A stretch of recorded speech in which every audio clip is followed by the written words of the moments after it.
Summer has been good to me, y'all. It's been full of blue skies, river views, holidays with friends. I just really have been living my best summertime life. However, as we all know, all good things must come to an end. Now, if you're in the UK with me, you know how fast the transition from summer to autumn can happen. The weather is still okay right now. It's actually, I say that, it's definitely about to start raining. But I just know my days with bare arms are numbered. Rather than fighting it though, I really get excited about the autumn. It's definitely not coming from like an aesthetic place. Unfortunately, London is far more like wet and gray than the Pennsylvania crunchy leaf life that I grew up with. However though, as a maker, I really feel like I come into my own in the autumn. If you're like me, you're making your own wardrobe, whether sewing, knitting, any other textile crafts, autumn is really the season, I think, to play around with texture. We put those slinky summer silks back in the drawer, and it's time to focus more on those three-dimensional textures, the fabrics that really have some heft. Even better, when it's autumn, you don't have to then layer those nice garments under big old puffer coats or heavy wool coats, which are nice, but you know, we're just not there yet. Now, in this video, I'm going to be talking you through some of my favorite more textural autumn fabrics. To be clear, we're not talking about wool. I love wool. I have lots of wool that I'm excited to sew with and also to like show you guys. But you know, it's only September and we're just not there yet. As I go through these fabrics, I'll give you some quick technical tips how to approach sewing with these fabrics, show you some examples of things that I've made with these fabrics where I have them, and just give you some pattern inspiration. We're going to keep it really, keep it very freeform. Let's get excited though about autumn sewing together with this, what I'm going to call a classic step sewing roundup. Let's get into it. First up is velour. Now, please don't immediately turn off the video. You may, like me, have been scarred by the velour tracksuits of the early noughties. I understand it. You might also associate velour with being extremely non-breathable, which is also fair, because especially at that time, those garments had a very, very high polyester content. However, velour has come a very long way in terms of the fibers used, the overall comfort, as well as the designs that are printed on it. I think we all deserve a life that's just a little bit more plush. I basically like to use velour in any situation where I'd use a French terry or a heavier weight ponte knit. Sweatshirts and joggers are of course really standard, but you can also make more structured pieces from velour and feel like you're wearing secret pajamas. I actually love this ribbed velour shacket that Aloe Yoga happens to have it right now. Actually, last year for New Year's, I made a mini dress from a black heavyweight kind of cotton sweatshirt velour.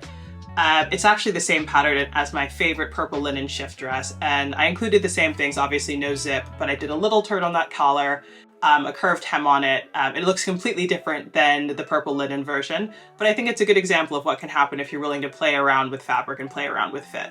Of course, it was also very, very comfortable. Now, as with any velvet fabric, you really need to pay attention to nap. Nap is essentially the way that the fibers align on a fabric. If you've ever kind of petted a piece of velour or a piece of velvet, you'll know it feels pretty smooth in one direction and a little bit rougher when you're moving in the other direction. Similarly, depending on which way the nap is facing, the light is going to catch it differently. So in one direction, you're going to see the fabric look really shiny, and in the other direction, it'll look a little bit richer, but more mottled. Because of this, you really need to make sure that the pieces are all facing in the same direction. On the flip side though, this does offer some fun opportunities for patchwork. The raglan jumper that I'm showing you now is very, very old, so ignore if it looks a little bit raggedy. It's been well loved. But I actually did some piecework on this. I added panels to those raglan shoulder seams. And for those pieces, I flipped the direction of the nap just to give it a little bit more texture and a little bit more interest. Now, when sewing with velour, you're going to need to use stretch stitches, especially if you aren't sewing with an overlocker. I'm not going to get into the technicalities of that. If you do want a video on sewing knit fabrics on a regular sewing machine, feel free to let me know. But I would also recommend using a walking foot if you can, if that's something that works for your machine. Just because you can imagine the fabric can get quite thick, having something that just more evenly feeds the fabric through is going to be helpful. Now, velour is absolutely easier to sew than something like a silk velvet, but it's still going to shift a bit more than something like a corduroy would. Therefore, you're going to have to take some precautions to prevent those fibers from sliding against each other and getting out of alignment as you sew. Of course, you can always just use loads and loads of pins, but trust that if the fabric is really shifting, it's going to be easier to baste it. I often find that doing some quick big hand stitches and then running the resulting seam through the machine quickly is actually a lot faster than putting in 20 pins and then taking them out one by one as you sew. You also have to be mindful of the fabric shifting while you're trying to cut it out. I would definitely recommend cutting on a single layer, and even if you're not going to do that, depending on the type of velour that it is, you're going to want to use a rotary cutter and pattern weights over scissors if you can. Again, just because as you lift to cut with scissors, it's going to shift the fabric a little bit each time. Also, this is one that I did not think of before, but really try and clean up often, frequently, vacuum frequently when you're working with velour and other velvets as well. I actually made a red velvet holiday gown last year for my company's office party, and it released so many little red, like fluffy fibers into the air that it gave me an asthma attack. It was a little embarrassing, but there you go. Keep the hand vacuum nearby. Now, I have 2 pieces of velour in my stash currently, and I think they really illustrate the varying properties of this fabric pretty well. The first is this cotton velour. This is a striped fabric. It's from Fabric Godmother, lovely kind of cream and navy color. And you can see here, because it's a cotton mix, it has just a really stable hand, great stretch, good recovery. It's a little bit of a firmer stretch. In contrast, we can compare it to this. This is a more classic, like polyester blend velour. And I just absolutely love the print. I know it's like very bold. This is probably not to everyone's taste, but you can see here, it's much more slippery. Even just kind of the board that it's pinned to, it always wants to fall off and slip down. As for how I'd use these, for the cream stripe, I really just want a big cozy jumper, half zip, big collar, similar to this one from Pipe and Row. There are lots of patterns for these. I already have one that I've used previously that I really like, but I did purchase it from a Russian pattern company. I bought that one before the war started, so for now to you, I would recommend the half zip pattern. There's like, it's just called the half zip jumper or something. I'll link it down below. That's from Wardrobe by Me. And there's also a zipper top pattern that's really similar. I would probably just size up based on the way that it looks like she's made it, from Mimi G, and that's Simplicity 9182. Now, for the poly velour, it's a little bit trickier. I'm not so sure what to do with this one. Initially, I was thinking of making like long kind of flared trousers, which I know, again, very, very bold look. I could make a little matching top too, just go all out. But I was thinking that I'd kind of want them to be fairly wide leg, just because, again, it's polyester. I don't want to feel like a sausage sweating in a casing. However, I feel like, how often am I going to wear wide leg velour trousers? It's like, how many parties do I get invited to where this is going to be appropriate? And this is fabric that I really like. I don't want to only wear it once a year. So I'm trying to think of what I would wear more often. Maybe something like a wrap dress. I'm not sure. I would love some recommendations on this if anybody has any. Now, next up, we gotta have corduroy, of course. I'm a 90s kid, corduroy was a mainstay. It also seems like it was a mainstay of adults in the 1970s. They say they really seem to love the corduroy. Corduroy is, of course, a classic cotton fabric that's really defined by its wails, which are those kind of velvety ribs that are on the fabric. Typically, these ribs run vertically up the fabric, so running parallel to the selvages. But you also sometimes get corduroys that come in a little bit more of a geometric pattern. I have an example of one to show you. This one here, and I'll do a bit of a zoom in, is from Atelier Brunette, and there is almost like a geometric check pattern made from the wails, which is really cool. Now, when shopping for corduroy, you're often going to see a number of wails per inch, which kind of designates how the corduroy looks. Jumbo corduroy, super chunky, is going to be like 10 wails per inch, versus something like a pin or a baby corduroy is going to be more like, 20 plus. The former, much thicker. The latter is going to have like slightly more drape, but in general, this is just a very sturdy fabric, as you can imagine. I'm sure that most of you have seen corduroy before. For heavier corduroys, I tend to stick with jackets, sometimes homewares as well.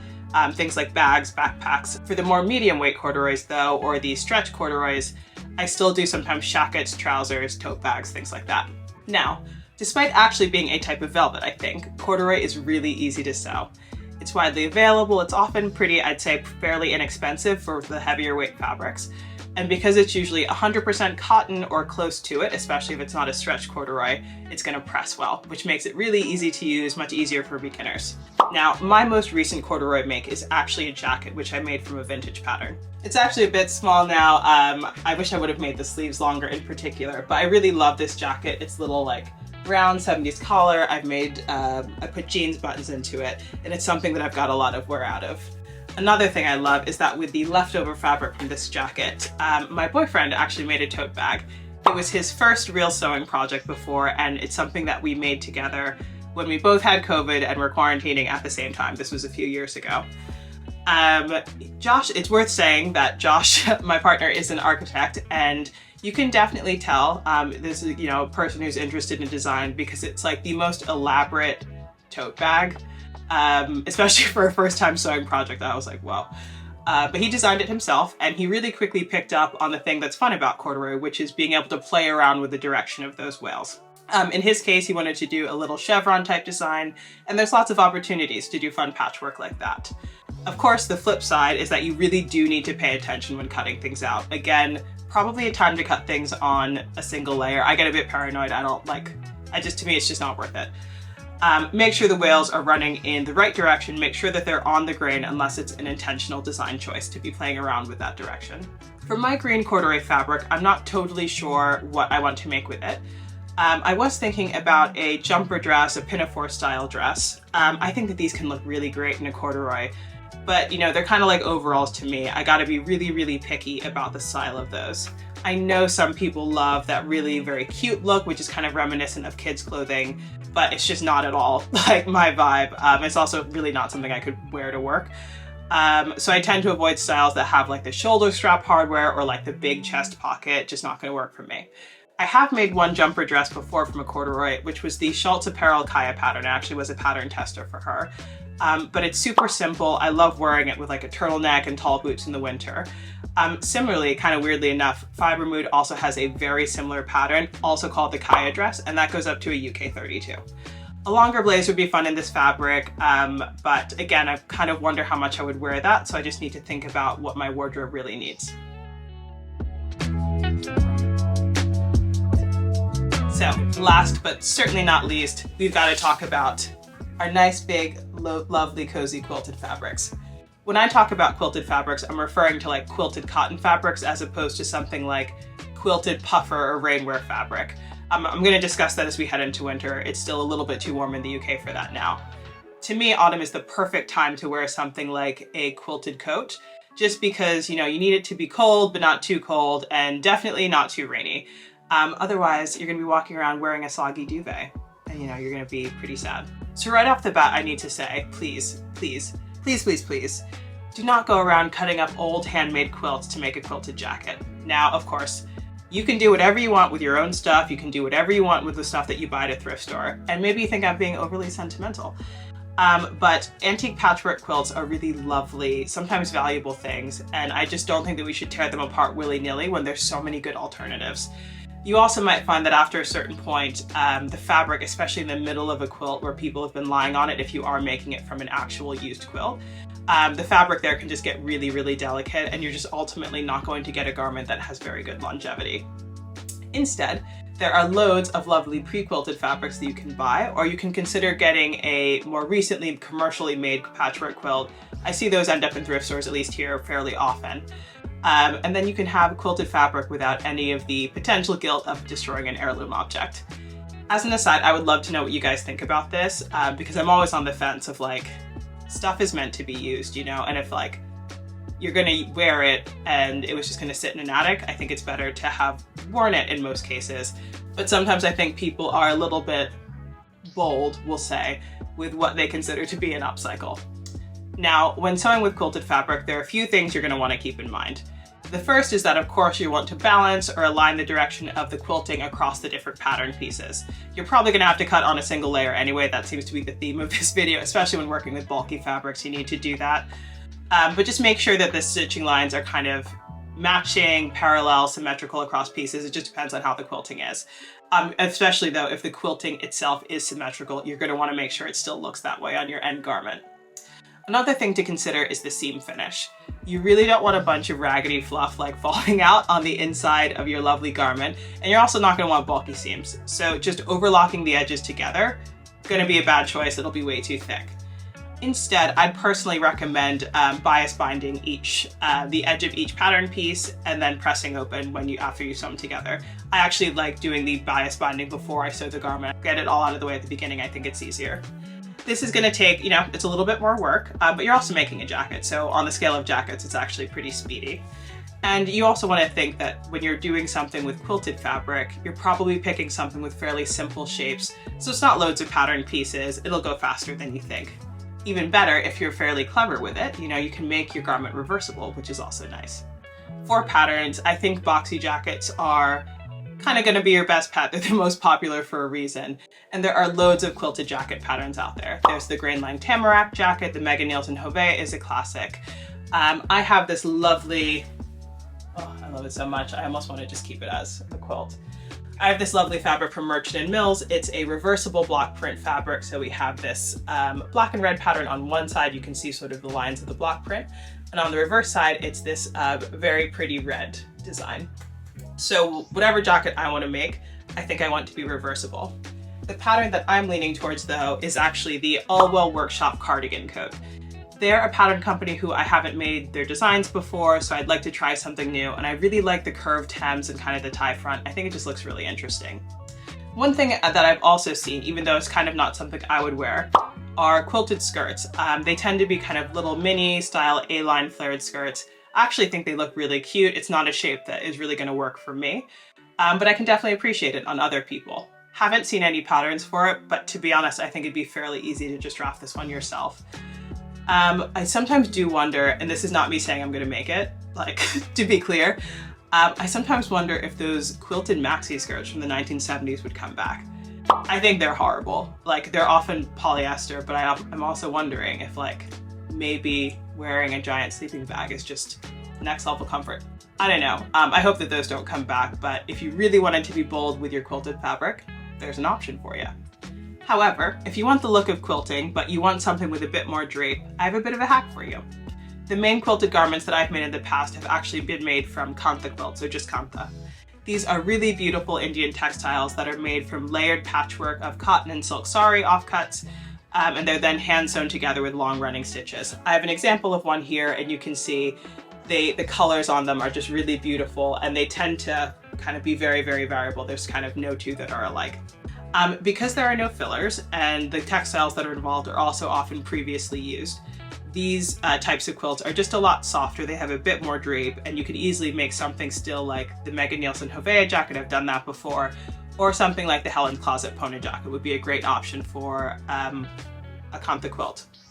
In terms of how to get your hands on these, you can order kantha on Etsy very, very cheaply, but I mean, honestly, there's loads of suppliers, but you will probably have to purchase a few. I think usually it's like 4 at a time, but again, they're very inexpensive considering the quantity of fabric that you get. Just be aware that the colors are going to be all over the place. This is not a situation where it's like, oh, I want a coordinated neutral palette. If that's what you want, kantha is not the textile for you. I will link my favorite seller below. Even though it is a bit of a grab bag situation, you can message her and just let her know what rough kind of color palette you'd like, or if you'd like them to coordinate in any way. And she'll just do her best to accommodate it, you know, kind of no guarantees. And there's going to be just many different colors on the blankets themselves. But I just appreciated that she did that for me, because I knew that to create a certain garment, I would need more than one blanket. She also gave me a fair bit of information on who was making the blankets. Of course, you can never be fully sure of those things, but especially when you're ordering something in bulk like that, you just want to make sure that people are being treated fairly. Now, even though kantha are handmade, I personally don't feel like guilt or issue about using them. They're a really common textile. These are being like newly created all the time. You can buy them in bulk. So as long as you are, again, treating them with respect, I think that we should always do that with, you know, everything we own, but especially things that someone made by hand. And just making sure that we buy as ethically as possible, I think it's just fine. However, you do need to work with and care for kantha garments a little bit differently. My main kantha project last year was actually, I keep mentioning the Megan Nielsen Hove jacket. This one was made from 2 kantha quilts, and I made it for my mom for Christmas. I learned a lot in that process. Firstly, because again, the textiles are used, there's going to be frayed or worn bits of fabric throughout the quilt. So you need to inspect it really carefully after you get it, just to make sure that you're not going to put like an important pattern piece on an area where there's a hole. Secondly, these long running stitches that you can see, like the white ones here, they're from a fairly heavy weight, looks like a cotton or silk thread, and they can be pulled out of the fabric very, very easily. Therefore, you need to make sure that you're anchoring these stitches within the seam allowance. The way that I did this was that the moment I cut all of the pieces out for this jacket, I overlocked all the edges of each before sewing together. And then within the seam allowance, I also did just a line of fairly tight stitching. It was kind of like security stitching. And I had tested on a few different pieces of scraps, and that seemed like the best way to keep those white threads in. You couldn't just pull them out. Personally, I loved the quirks of this fabric, and I just really appreciated all the textiles, the handwork that went into creating them, the fact that each piece is unique. My mom is also someone who appreciates these things, so I knew that she wasn't gonna like immediately throw the jacket in the washing machine on like an intense cycle, which really would not be a good idea. I have washed these, but I would just use like gentle cycle, maybe like a big lingerie bag if you have one. You know, just treat them with care, and I think that they'll be things you can love for many years. This one is the leftover from my like big blanket order for my mom's jacket. And I don't know, currently this blanket is happily living on the couch in our living room. I suspect it will stay there, but you know, maybe someday. I don't know, I'll want a matching jacket with my mom. Now, if you've made it so far, thanks so much for sticking around. Now that summer is actually wrapping up, I have so much more time. I'm not traveling as much.